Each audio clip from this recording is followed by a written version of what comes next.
बांग्लादेश में तख्ता पलट हो गया है और वहां की प्रधानमंत्री शेख हसीना ने पीएम पद से इस्तीफा दे दिया। इस बीच चर्चा इस बात की होने लगी है कि जिस तरीके से शेख हसीना तख्ता पलट का शिकार हुई, ठीक उसी तरीके से शेख हसीना के पिता को भी तख्ता पलट का शिकार होना पड़ा था। साल 1975 में शेख मुजीब उर रहमान बांग्लादेश के प्रधानमंत्री थे और सेना में उनके खिलाफ काफ़ी असंतोष था, जिसका नतीजा ये हुआ कि 15 अगस्त 1975 को सेना की कुछ टुकड़ियों ने ढाका में उनके खिलाफ ऑपरेशन चलाया और ये तय हुआ कि उन्हें पकड़कर उन्हें जान से मार दिया जाएगा।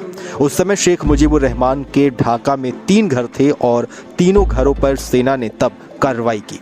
सबसे पहले शेख मुजीबुर रहमान के रिश्तेदार, जिनका नाम अब्दुल रब सिरानीबाद था, उनके घर पर हमला किया, जो शेख मुजीबुर रहमान की सरकार में मंत्री भी थे, और बांग्लादेश की सेना ने उन्हें गोली मारकर उनकी हत्या कर दी।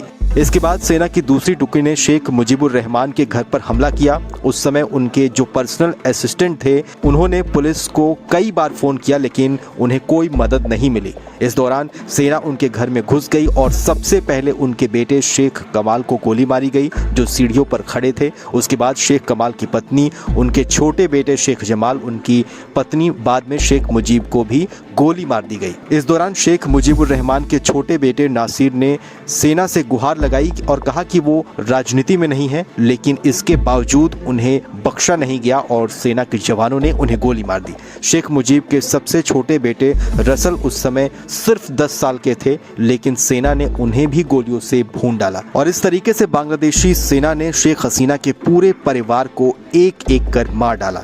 जब ये सब कुछ हो रहा था, तब सेना की एक और टुकड़ी फजलुल हक मोनी के घर पहुंची थी, जो शेख मुजीब उर रहमान के भतीजे थे। सेना ने उन्हें और उनके परिवार को भी बड़ी बेरहमी से मार दिया। मारे गए लोगों में फजलुल हक मोनी की पत्नी भी शामिल थी, जो उस समय गर्भवती थी, लेकिन उन्हें भी सेना ने नहीं छोड़ा। इस तरीके से रात भर में शेख मुजीब उर रहमान और उनके पूरे परिवार को एक एक करके मार दिया गया। हालांकि इस हमले में उनकी बेटी शेख हसीना और छोटी बेटी शेख रेहाना की जान बच गई, क्योंकि वो उस समय जर्मनी में रह रही थी। इसके बाद भारत की तत्कालीन प्रधानमंत्री इंदिरा गांधी की सरकार ने उन्हें दिल्ली में शरण दी और वो 6 सालों तक दिल्ली में रही। ऐसे में फिर एक बार बांग्लादेश ठीक उसी तरीके के हालातों का सामना कर रहा है। माना जा रहा है कि अगर शेख हसीना बांग्लादेश छोड़कर नहीं जाती तो उनके साथ कुछ भी हो सकता था। बांग्लादेश के सेना प्रमुख ने शेख हसीना के इस्तीफे और देश छोड़ने की पुष्टि करते हुए लोगों से शांति बनाए रखने की अपील की है। सेना प्रमुख ने कहा कि